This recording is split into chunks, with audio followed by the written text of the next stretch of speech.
sinasabi nila na may solid north. Hindi totoo na solid ang mga probinsyano at Ilocano sa kanya. Kasama namin si Chavito. Hindi totoo. Nakakampi nila lahat ng mga naupong opisyal sa ating gobyerno dahil nandito ako, pinapakita ko yan. Kaya ako lumapit dito dahil walang kwenta yung final na unang impeachment complaint. Kakaunti. Diskarte nila yun para wala nang maayos na umandar na impeachment complaint. Kaya nung nakita ko na yung mga may track record na successful impeachment, mga successful endorser, number one na political lawyer sa ating bansa at napakakapal na papeles at napakakapal na ebidensya, sali ako dyan! Dahil gusto nating matanggal ang ulo ng korupsyon sa ating bansa. Yung fourth point po natin is on monetary graft and kickbacks. And may I call on Vice Mayor Attorney Harold Respicio to discuss this. Magandang hapon po sa inyong lahat and thank you so much for coming dito sa aming press room. Ako po si Attorney Harold Respicio, elected Vice Mayor ng Reyna Mercedes Isabela.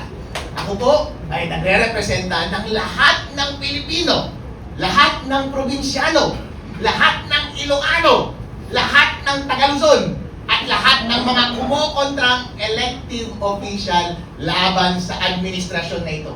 Dahil hindi totoo ang sinasabi nila na may solid north. Hindi totoo na solid ang mga probinsyano at Ilocano sa kanya. Kasama namin si Chavito. Hindi totoo. Nakakampi nila lahat ng mga naupong opisyal sa ating gobyerno dahil nandito ako, pinapakita ko yan. Kaya ako lumapit dito dahil walang kwenta yung final na unang impeachment complaint. Kakaunti. Diskarte nila yun para wala nang maayos na umandar na impeachment complaint. Kaya nung nakita ko na yung mga may track record na successful impeachment, mga successful endorser, number one na political lawyer sa ating bansa at napakakapal na papeles at napakakapal na ebidensya, sali ako dyan! Dahil gusto nating matanggal ang ulo ng korupsyon sa ating bansa. At hindi ninyo pwedeng sabihin na purong align sa Duterte ang grupo namin. Dahil ako ay lone wolf lamang, wala akong kakampi.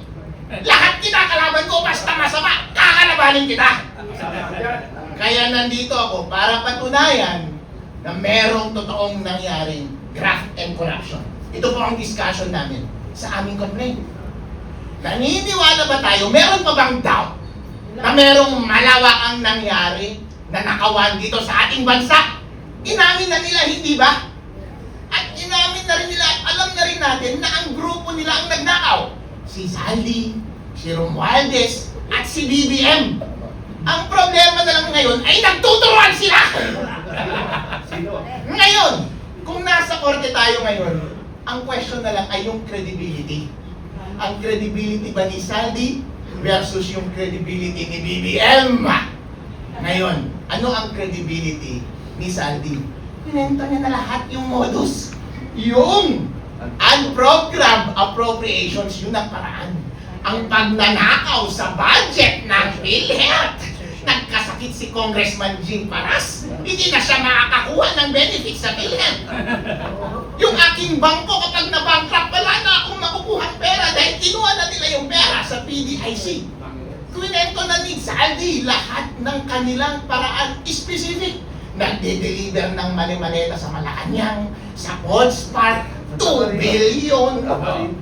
Ayun o, ang daming pera. Bilyong-bilyong salapi ang dinideliver amongst them. Yun yung isang side ng credibility. Ngayon, tignan natin yung isang side ng credibility. Anong sagot? AI. AI daw. Kung ikaw ang husgado, sino ang paniniwalaan mo? Yung kasama sa conspiracy na tinuturo nila ang bawat isa o yung nagpapalusot na mastermind?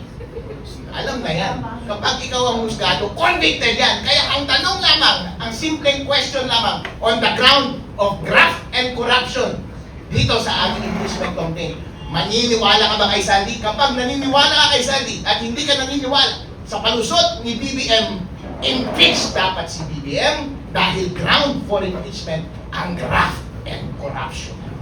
Magdagdag lang ako, no? Hindi lang graft and corruption. Yung pagtanggap ng 2 billion per month SOP or 57 billion na kickbacks, allegedly, na dineliver ni Saldico sa kanya, kay President Marcos Jr. that responded in an impeachment complaint, yan po ay violation ng Constitution, culpable violation. I'm referring to Article 7, Section 13. Bawal ang conflict of interest. Bawal kumuha ng kickbacks. Bawal tumanggap ng regalo sa mga transaksyon sa gobyerno. Saan ba galing itong 57 billion or 2 billion per month? Sa mga kontraktor po ito na may transaction sa gobyerno. Yan ang culpable violation of the Constitution of the President aside from Republic Act 3019, Anti-Graft Law. Dalawa po ang kanyang violation dito sa kickback scheme or SOP na sinabi ni Saldico. Yung primary ay kasama na sa graft and corruption, kasama na rin siya dito sa Article 7, Section 13 of the Constitution. Just a short na. Alam mo, si Sandy, personal friend ko. At sinabi niya talaga yung mga sinasabi niya tungkol kay Marcos. No? In fact, he told me na baka tanggalin na siya sa Appropriations Committee dahil hindi siya naka-deliver sa amount na napagkalaki na hinihingi nila Marcos Jr. at pamilya niya.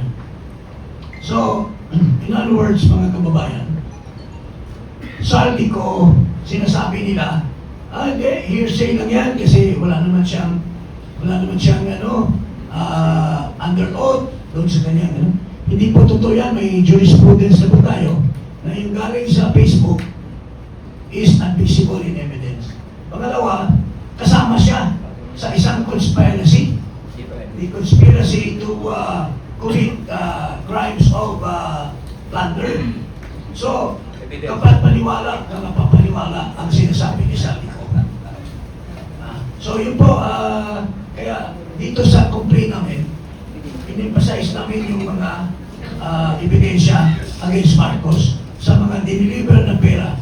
Pero hanggang ngayon, ang Senate Blue Ribbon Committee, kaya nga po nag-file kami ng impeachment. Dahil ang tingin namin si Lacson, masyadong pabor sa kanila. Hindi niya pinatawag si Bersamin. Hindi niya pinatawag si Amina. Tingnan ko si Amina, katuwang pa ni Mike, defensor sa kasal. Dapat yun, isasalang yun. Kasi sinasabi ni Saldico, nung nagpa-insert si Marcos ng 100 billion pesos, tumawag sa kanya si Amina, pangalaman. Tapos, i-clear niya na, kung gusto mo i-clear, si Adrian Bersamin. Pero, hindi ito tinawag ni Lacson. So, kaya, our only recourse is this impeachment para isigaw ng isang taong bayan na ito po yung katotohanan. Dito, formal na namin hinahin dito sa Kongreso. I'd like to formally announce also, kasi dito po, no, nandito na sa articles namin, pero Saldico mentioned 25 billion pesos na siya ang nagdala. Pagkatapos nagkaroon ng investigation kailan sa Blue Ribbon Committee, in-establish ang tama rin na drop-off point. Ang sabi ni Saldico, nag-deliver ako ng 800 million kay Jojo Cadiz at one time at 200 million kay Yusek Jojo Cadiz sa Tamarin para dalhin kay Pangulong Bongbong Marcos.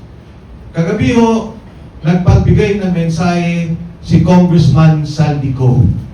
Ang sabi ni Congressman Saldico, kung papayagan ako doon sa ipinail ninyong impeachment to become a state witness, kahit nasa Zoom, kasi ginagawa naman po natin yan under suspended rules, ay tatayo siya na witness dito sa grupo na nag-file ng impeachment case. So, salamat po. Ngayon, dadalhin ko naman yung topic on the economic sabotage.